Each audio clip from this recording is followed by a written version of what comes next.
What's up, my precious little pack, and welcome back to VEGA Conflict. So I started doing the sector strike, and as always, it's doable. It's easier for me than for lower levels to advance due to alien tech and blah blah blah blah. But the base attacks have become so much more pleasant with the repair time reduction due to, well, we all know what by now. But thus far, it's been doable to the most extent. And the alien strike is coming up in literally just a few days. And I'm not going to talk about that because I'll do a separate video on it towards the end of the week.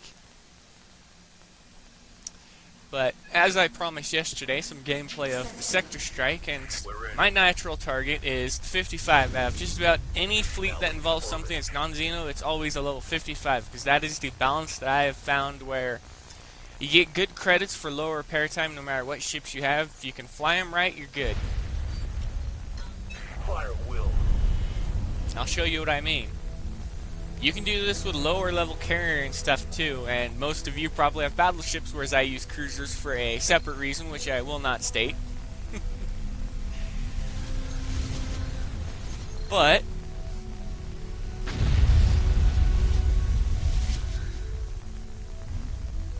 my thoughts on the sector strike are it's still a way for players to advance. They just need to find what targets they can hit for a free repair time. Because you need to be able to mass farm stuff. You can't mass farm it if you're sitting out repairing.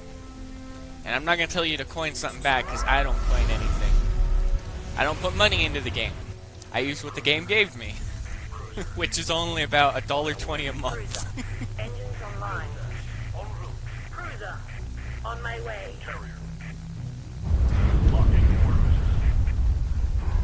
But along with all of this, I would like to know your thoughts on the sector strike. Could it be easier? Could it be harder? You know, that type of stuff. We're moving. On our way. But this is literally all I do. The only reason the cruisers are there is just to knock the enemy back. If anything gets too close, that happens.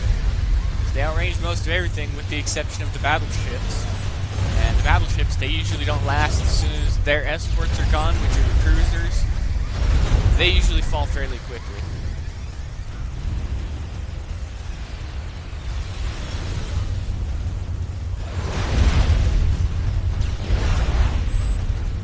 Man, those drones weren't the brightest, flying through all three of the explosive fields. That was...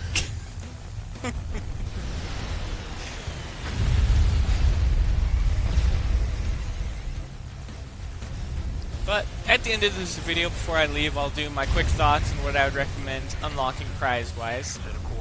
And that's literally it. And this is going to be a free or no damage repair time. And I would recommend that anyone that can find the damage zone where they can get decent points but take no to low repair time, do that. For anyone who doesn't do that, well, I don't know what to tell you. Because even I avoid it, because when it comes to collecting resources or intel or anything in the game, and you want to do it a lot, but you don't want to take a long repair time, you always aim low.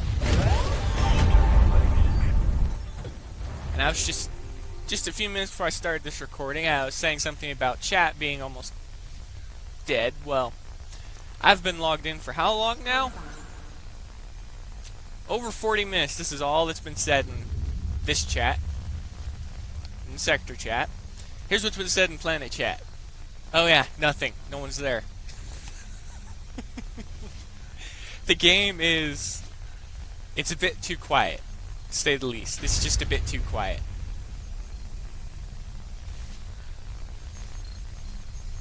Granted, I could always say something to get somebody's attention, but I'm not trying to draw attention. I'm just more or less here to play the game like the rest of you, but I'll also talk about it. But while my fleet is doing that, recommendations, if you can, get the Hellfire battleship. If you can't, the Vigilante will do, but I mean, it's got next to no weapon slots compared to the Hellfire. It's got 2 less. It's still usable for armor-wise, stuff like that, but I wouldn't recommend it because I stick to the firm theory of a glass cannon. High weapons, low armor, and shield.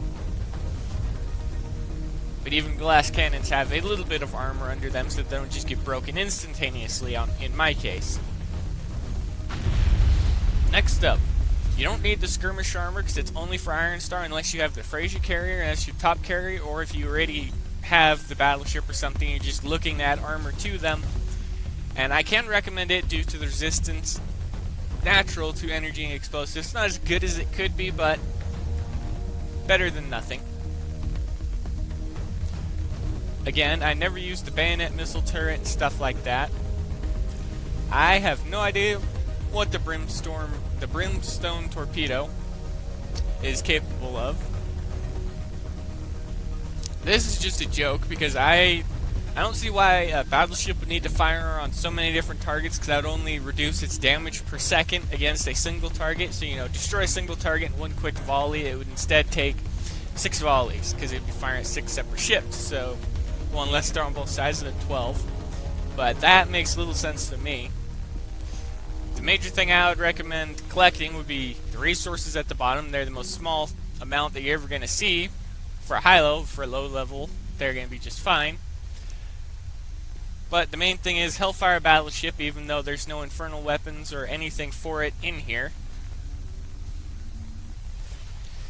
And if anyone's tested the bayonet missile or the brimstone, they say it's good, go ahead and say so below if you think it's good, or if you know it's good for a certain fight, say so below. But aside from that, the event, as you grow, and I mean, you could do this with tier 3 ships doing the exact same thing with a tier 4 carrier. So let's take the Ragnarok for example. It would be fairly easy to farm the same amount of points that I'm farming off the 55s, off of just the 50s. And again, as you step down, they become easier to do damage to, as well as take less damage because they have weaker guns, lower armor, and all of that. You just get less points.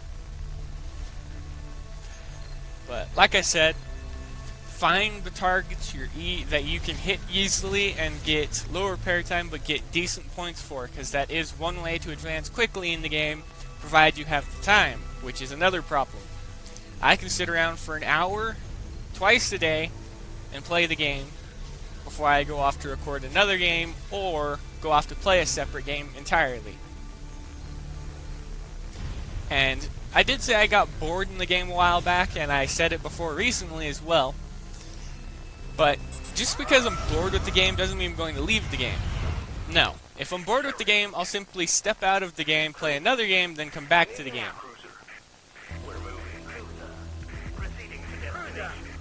I.e., when something's repairing, or any number of things.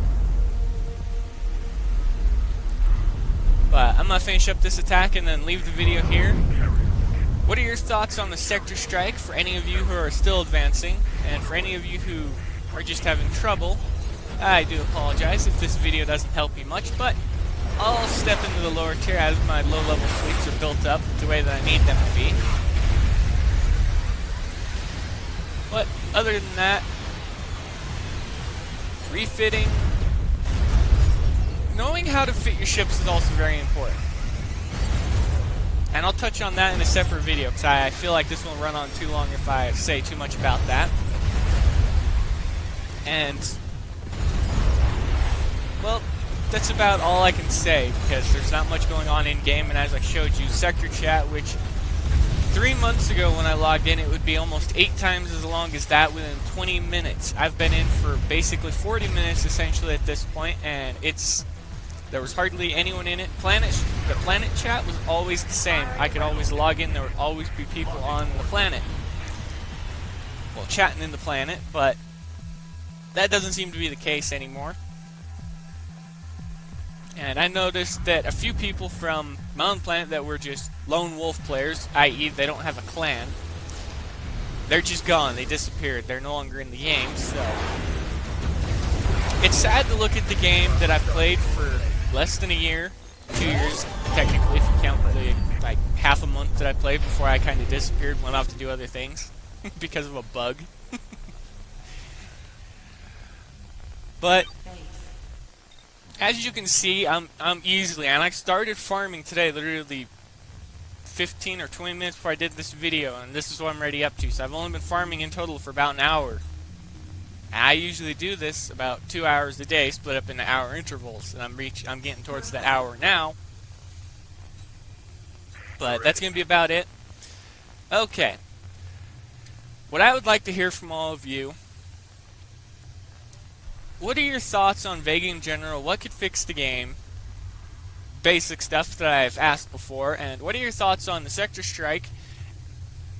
What are your thoughts on the upcoming alien strike? If you don't know, you can go ahead and you can check it out at Kixeye's website. You can just go to the forums, and it's one of the posts, the official posts by CM Chris.